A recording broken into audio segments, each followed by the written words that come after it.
আজকে আপনাদের আজব একটা জিনিস দেখাবো। যদি আপনারা দেখতে চান তাহলে আসেন, আমার সাথে আসেন। ক্যামেরাম্যান চলে আসো, গো, লেটস গো।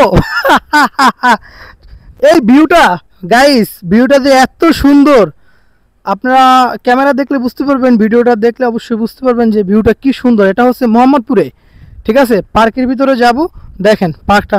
আজকে আপনাদের পার্কটা খুলে খুলে দেখাবো যে পার্কটা যে কি পরিবেশ আছে সেটা আমি আপনাদেরকে দেখাবো আর কি। চলে আসো, গো।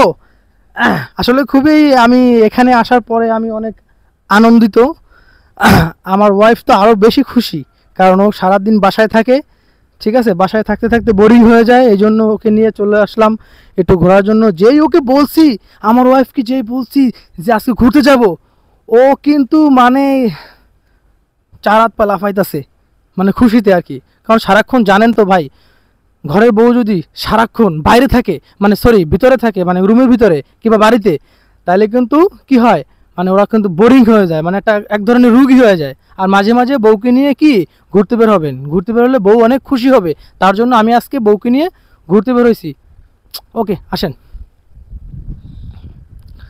আর পরিবেশটা এত সুন্দর, এই যে মানে পার্ক, এই পার্কটা আসলে এখনও কিন্তু গাইজ আমরা কিন্তু পার্কে কিন্তু যাই নাই। এই আস্তে আস্তে যাইতেছি। কি রে ক্যামেরাম্যান, এত আস্তে হাঁটলে হবে?